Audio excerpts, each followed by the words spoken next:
4 years ago, Netflix's traffic was growing at an exponential rate.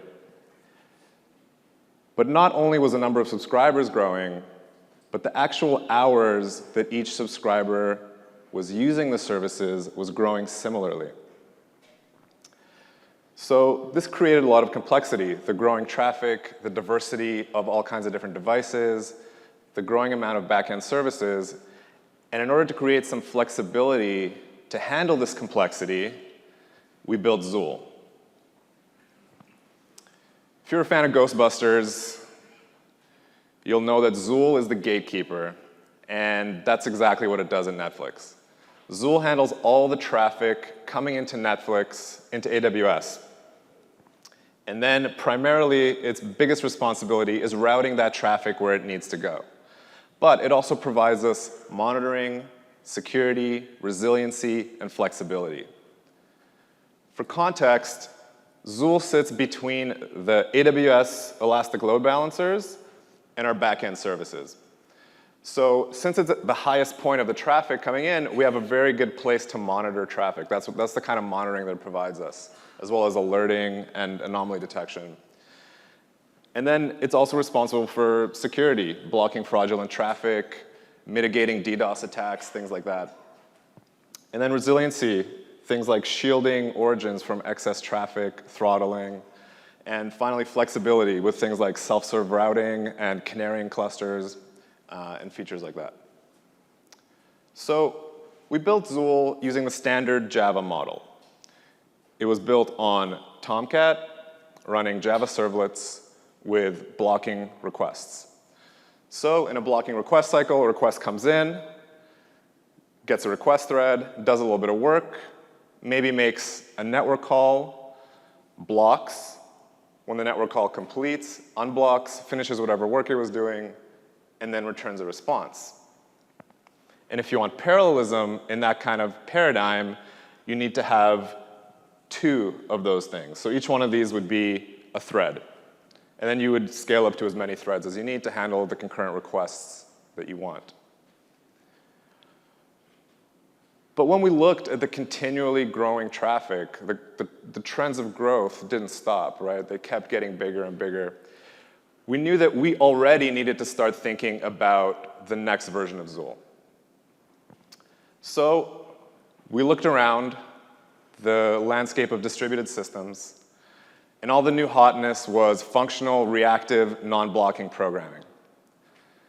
Our colleagues at Netflix were writing bleeding-edge software for this new paradigm, things like RxJava, RxJS, Hystrix, and then others in the industry were really big on event loop servers like Netty. So the move seemed kind of like a no-brainer, right? We're generally a proxy, so we send a request and then wait for a response, so we should eliminate that waiting time. So we built a very comprehensive test application. And then we ran some really thorough benchmarks with that test application. And you can see that it was awesome, right? 73,000 requests per second. That's great. So let's do it. Unfortunately, the results that we saw in the real world weren't quite that good. It turns out that the performance between Zuul 1 and Zuul 2 was roughly the same. So you're probably wondering, was it worth it? Would we do it again? Should you do it? Should you not do it? And the answer is something you've all probably heard before. It depends. There's actually a very long list of pros and cons, as you can imagine, and it's a nuanced decision. It's not that simple. So today I'm going to touch on how we rebuilt Zuul using Netty and RxJava, what it's been like operating Zuul 2.0 in the real world, and finally, when you should go blocking, when you should go non-blocking. So the first step was rebuilding Zuul. As I mentioned, Zuul proxies all the traffic coming into AWS. And that traffic is global, from all over the world. And it amounts to roughly tens of billions of requests per day, or hundreds of terabytes transferred per day. Our team is fairly small, so given this amount of traffic, we like to keep things as simple as possible. And Zuul 1.0 had a very simple architecture. A request comes in, hits a servlet, the servlet runs it through some pre-filters, it then gets routed to an origin, blocks, waits for a response, comes back, hits the post filters, and then responds back to the client. Despite the simple architecture, though, Zuul has a lot of responsibilities.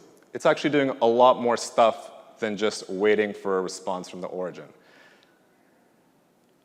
So this kind of responsibility and operational complexity was tough to manage. There are three key hotspots for us. First one was latency. Concurrent connections, the second one. And lastly, thread count.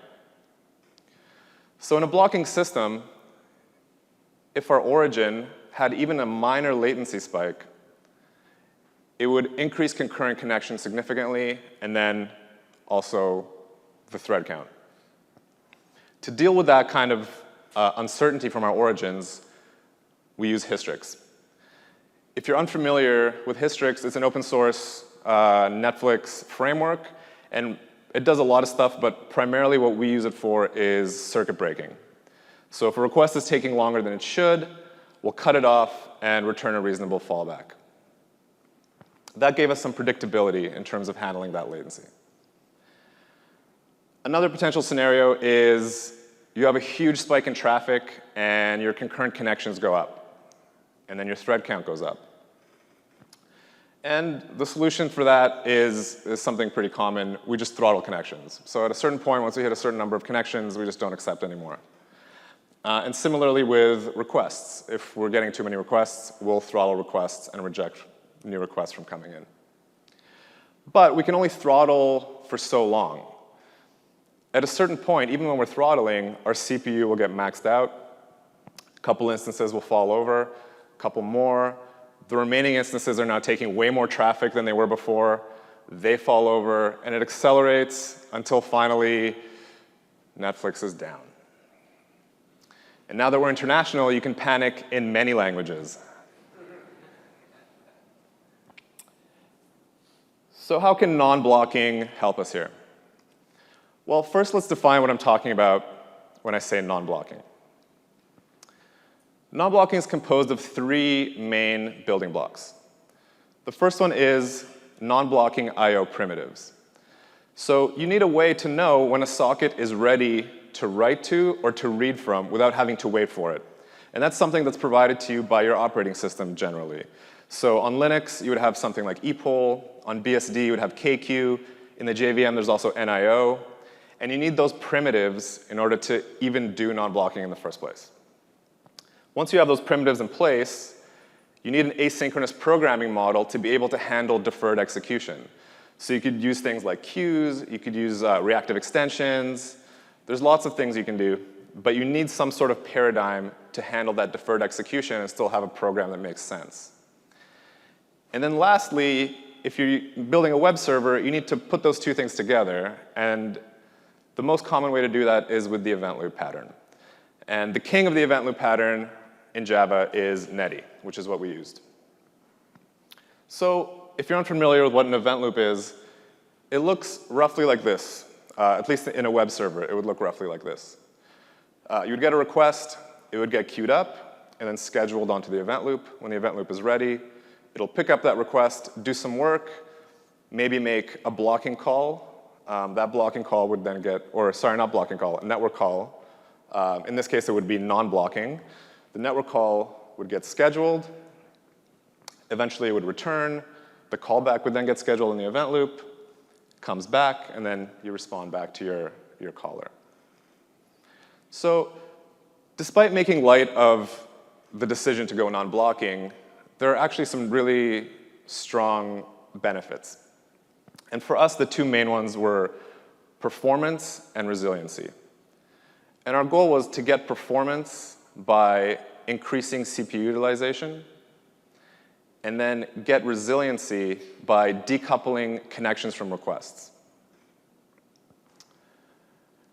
However, we needed to embark on this journey in an incremental fashion. We were still running Zuul 1, and it was taking a ton of traffic. So we needed to incrementally move this thing forward. It's kind of like changing out the engine of your car while it's driving down the highway. So we call this middle phase Zuul 1.5. The first step was switching Tomcat to the APR connector. And you can think of the APR connector as just like a little event loop server that runs in front of your Tomcat instance and decouples connections from requests. And this is mainly just a configuration change. So it didn't require any coding, but it got us a little bit of that resiliency gain. And then the big chunk of work was changing the way our filter chain worked. So instead of having synchronous filters, we had to create an asynchronous filter chain. Part of the reason we wanted this asynchronous filter chain is so that we could run the same code in Tomcat and Netty. Once we had this asynchronous core, we could execute it in either container. And in order to do that, we had to change the interface from essentially from an apply to an apply async. So instead of returning an actual result, we'd return an observable of that result. And then once we put those two things together, we ended up with this really elegant observable filter chain, where a request comes in, it gets mapped through all the filters, and then writes a response out. If there's an error, we'll write an error response, and then on every event, we collect some metrics. And this is actually very similar to what the code in Zuul 2 looks like. This is made a little bit pretty, but it's very close. So shipping Zuul 1.5 gave us some confidence that we could do this incrementally. And it set the stage for us moving to Netty, swapping out the Tomcat container for the Netty container. Now, if you're not familiar with Netty, I've overlaid Netty nomenclature on top of the event loop diagram that I showed previously. So in Netty, instead of having a queue, you would have a channel. And you can think of channels as one-to-one with connections. So you would get a channel queued up. The channel will get a read event.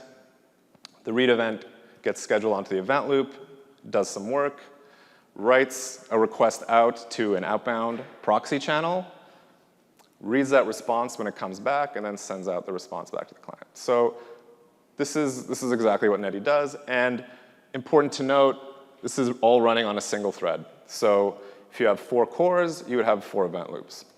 So you would preferably want to run 1 event loop per thread. The first step in the Netty migration was creating adapters. So we had to adapt our existing RxJava filter chain and the Netty asynchronous framework. And this is a non-trivial task.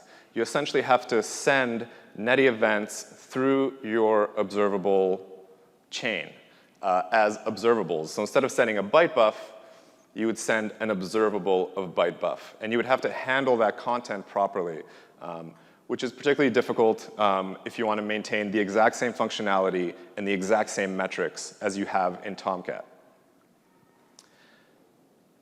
And then the next big step was rewriting the proxy client. So we can no longer block. So we can't use our existing Netflix blocking client.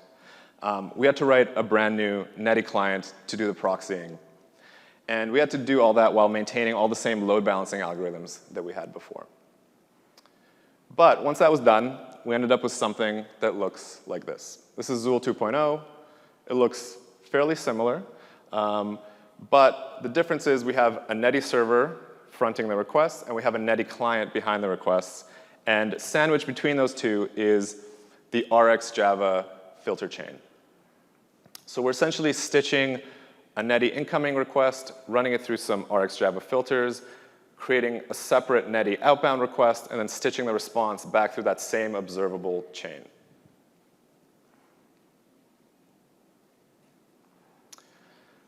So before we could deploy, we ran into a bunch of issues. The first of which was underlying assumptions made by our dependent libraries. The biggest one was blocking. A lot of our platform code that's shared across Netflix is built with the assumption that we're running in Tomcat. So it's built with the assumption that requests block. So if you're on a thread, you can block that thread, and you're only going to affect that request, and it's not a big deal, and you do whatever work you need to do, and then you move on. Unfortunately, with Netty, you can't do that. If you block a Netty event loop thread, you're potentially pausing hundreds of requests at the same time. So you can never, ever block a Netty thread. Luckily for us, there was a great framework called Reactive Audit that actually detected blocking at runtime and sent us reports to let us know what was happening. And it essentially just throws a stack trace. So it looks something like this. You can see we have an underlying library that's calling thread.sleep, and it just found it for us. The alternative to this would have been actually digging through every piece of code and trying to find some scenario where it might be blocking. So this was extremely useful because we have hundreds of dependencies that we pull in from other teams. Another underlying assumption was thread locals. So again, if you're assuming that you're always going to be on the same thread for the entirety of the request, you can actually set some state on that thread, and then a different library can pull that state out and use it for its own execution. You can't do that in Netty. If you set some state on a thread, there could be hundreds of requests that are pulling that same state. And if hundreds of requests are setting and pulling the same state, it's basically useless. It's basically random. So there was no great tool for this, unfortunately. And we had to do as much kind of manual inspection and/or trial and error to figure out these kind of problems. And as you'll see later on, we couldn't quite get all of them. Another concern was debugging asynchronous requests. So debugging asynchronous code is just hard. Like, it just is. It's much harder than debugging straightforward blocking code.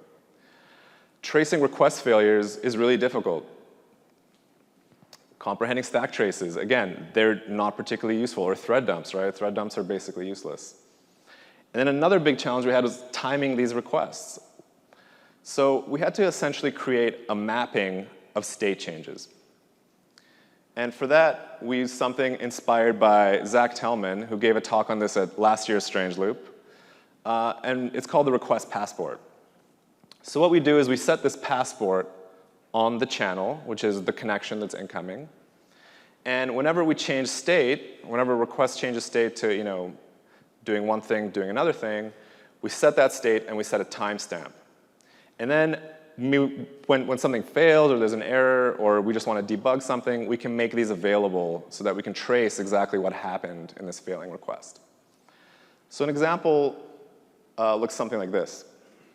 We had an issue where an ELB was timing out, which is unexpected because our timeouts on Zuul are much lower than the ELB timeout. So we weren't quite sure why this is happening.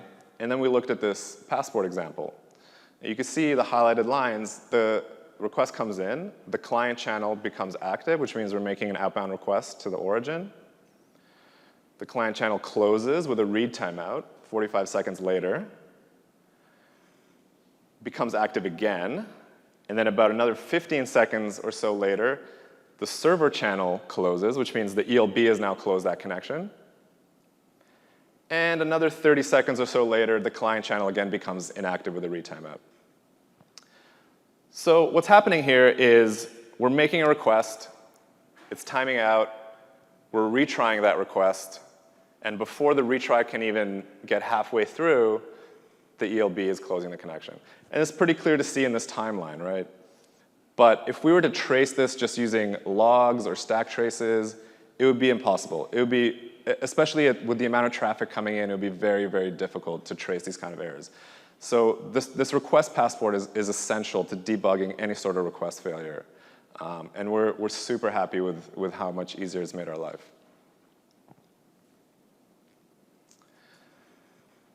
So once we got past the initial slew of issues, we went to production. And as you can guess, there were some long-tail problems. The first and kind of most enduring one was direct memory leaks.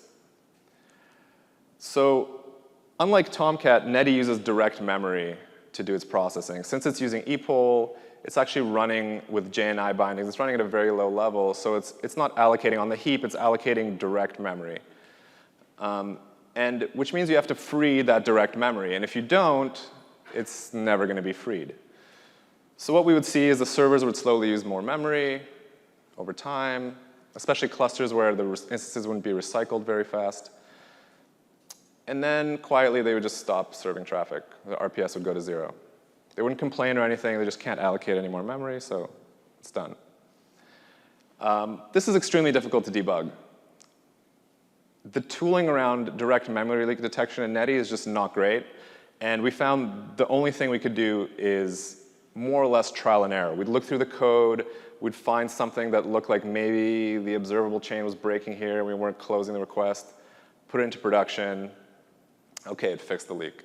Or no, it didn't fix the leak, and then it's back to the drawing board. So that was unfortunate. We still actually have some of these issues. But it's one of those whack-a-mole type of situations. And as I mentioned, analyzing async code is hard. And not only are we analyzing async code for one framework, we actually have 2 asynchronous frameworks being integrated. So we have RxJava being integrated with Netty. And those integration points are extremely complex. And then when things go wrong, you get these beautiful stack traces. They look something like this. There's a little bit of Rx. And then maybe Netty soon. Yeah, there's some Netty stuff. So not great. Not great. So aside from deep stacks being bad, it's just unreadable. You can't really make sense of that exception. So we had to actually modify our logger to be a little bit smarter.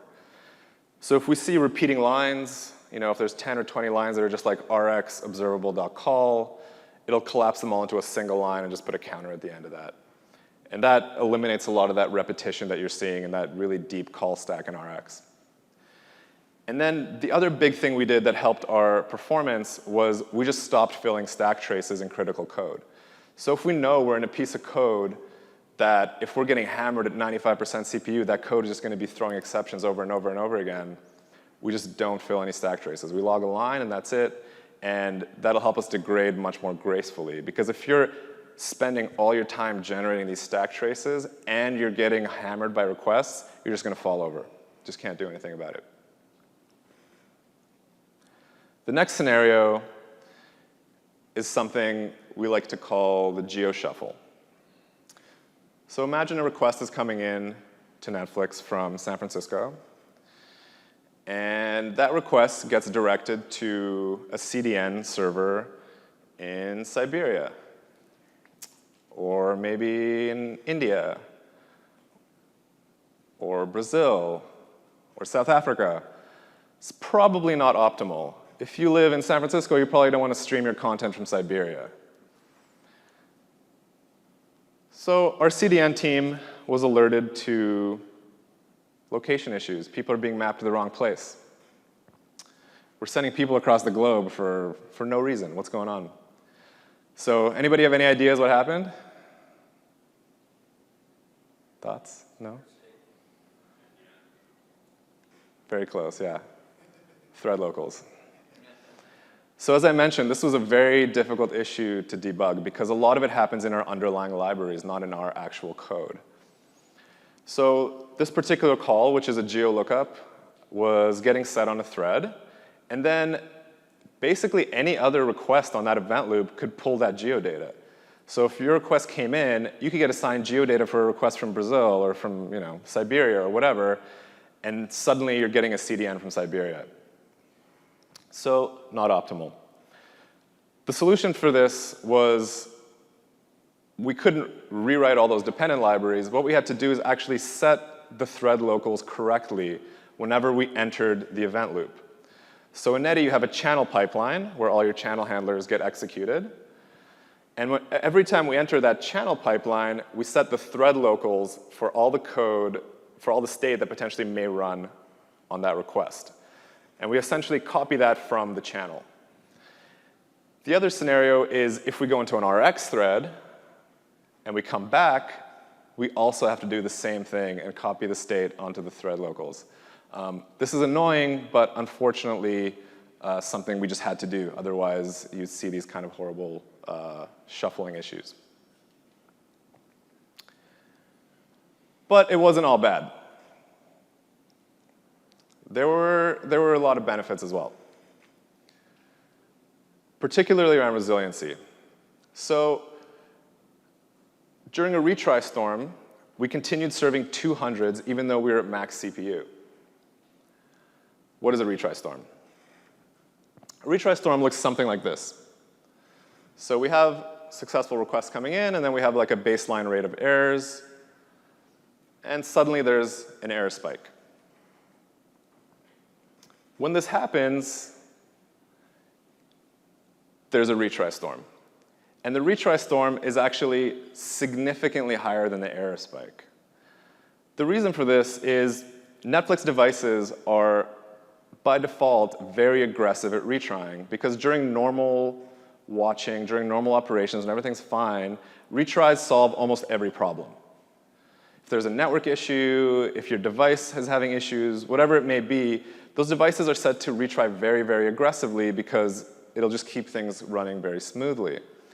But when there's an actual error, when there's something happens where something breaks at Netflix, those devices retry multiple times, they send us error logs, and the user's probably tapping their screen over and over. So that kind of thing creates this huge wave of traffic. And this time scale is roughly 10 minutes. So this wave of traffic hits really quickly, much faster than we could potentially auto-scale our cluster in AWS. So again, normal CPU usage, max CPU. When we were on Zuul 1, the only way to survive this kind of retry storm was to throttle very, very aggressively. So not only would we throttle the retries, but we would actually throttle a lot of the regular green successful traffic. And that's just to keep ourselves up, just so we don't go down. But what we noticed with Zuul 2 is that we could actually weather the storm. We could continue serving that green line at the same rate, continue serving all the 200s, and actually serve most of the retries without throttling. The actual degradation scenario between Tomcat and Netty, in particular Zuul 1 and Zuul 2, is very different. So with Zuul 2, we can handle way more RPS at max CPU than we could with Zuul 1. And the biggest reason for this is latency. Zuul 2 is actually doing a lot less work around that kind of core connection, context switching, all the stuff that the event loop improves, less thread contention, that kind of stuff. That stuff matters a lot when you're at max CPU. And that's what creates this really smooth latency breakdown, which makes Zuul 2 handle that kind of degradation at max CPU much better. So this was a game changer for us. This kind of resiliency benefit was massive. It allowed us to shield our backend services from these huge storms. And we actually took it a step further. If we notice that our origin is erroring or throttling at a certain rate, we just throw away all the retries. So if there's a retry storm, that origin won't even see it. If it starts throttling at 5% or whatever the number is, all those retries get tossed away. And this has helped a lot. This has helped keep our backends up because they generally do a lot more work than we do, right? We just kind of pass the request along. They actually do the, setting up your playback session and giving you the right CDN to go to and like all this stuff, giving you the right movies to see. So if we can reduce the load on them, that's a huge game changer for us, and it can keep them up when potentially they may not have been previously. The other big benefit is long-lived connections. So with Netty, we can scale to tens of thousands of connections per instance, which allows us to go to millions of concurrent clients. And this has allowed us to implement WebSocket support, which we use for push notifications, and for other new features that our partner teams can come up with that implement WebSockets. So this was, again, a really huge improvement that allowed us to actually push features that we wouldn't have been able to push otherwise. And then lastly, relaxed latency latency So we don't really care how long a request takes because it's not going to increase our thread count, and we don't really care how many concurrent connections we have. So our timeouts don't need to be as strictly guarded as they had to be in Zuul 1. So our origins and our devices can set whatever timeout they want, within reason, obviously. And we don't necessarily need Hystrix anymore, because the circuit breaking, again, isn't critical. The latency that request takes doesn't really matter, because the event loop will just move on to the other requests that are ready to be read or written to.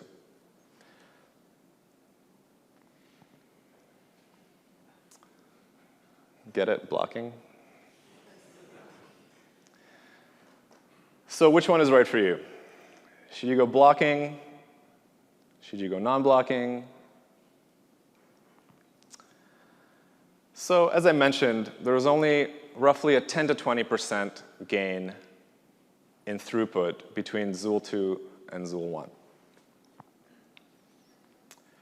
And these numbers are, just to clarify, these numbers are not from benchmarks. This is production numbers. So same code running side by side on two servers. So the reason for this is Zuul has a lot of responsibilities. And fundamentally, Zuul is a CPU-bound service. So we're not just sitting there waiting for something to happen. We actually spend most of our time in CPU, not waiting for I/O. And you can see some of the things on there, like authentication, encryption, decryption, hashing. There's some stuff in there that's actually very computationally expensive when you have to do it for every single request and response going in and out. So although we improved stuff like context switching and handling connections better and less thread pools and all kinds of efficiency, the amount of work that each request takes didn't actually change, right? We improved the stuff around the edges, but the core functionality didn't get any smaller. And that's essentially why the performance was roughly the same. So if you're a CPU-bound service, if you have highly CPU-bound workloads, you probably don't need to go non-blocking. It probably won't benefit you that much. And then you'll get other benefits. You'll have simpler operational model. You have way simpler development model. Everything's going to be linear. And particularly if you're running legacy systems that are already blocking, you may not get any, it may not be worthwhile to rewrite those to be non-blocking. However, if you're highly I/O bound, you should definitely go non-blocking. If you send off a request and then don't touch the CPU until that request comes back, you are I/O bound. You should probably go non-blocking. If you have long requests or large files where you may have tons of connections coming in and just waiting and streaming data, you should probably go non-blocking. If you're reading from a queue at your own pace, you should definitely go non-blocking. If you have massive amounts of connections concurrently, things like a chat room or WebSockets, something like that, you should definitely go non-blocking. So some other things to keep in mind. Benchmark accuracy is important. I know I made a joke about it before, but that joke kind of stems from some amount of reality, right? It's important to set up realistic benchmarks so you set your expectations correctly. And you have to simulate real-world workloads when you're testing out these new frameworks, right? So deciding when to go blocking or non-blocking, again, is not a trivial decision. You should actually verify that these assumptions that I'm telling you right now are correct. You should run it against your actual service, because every service is different.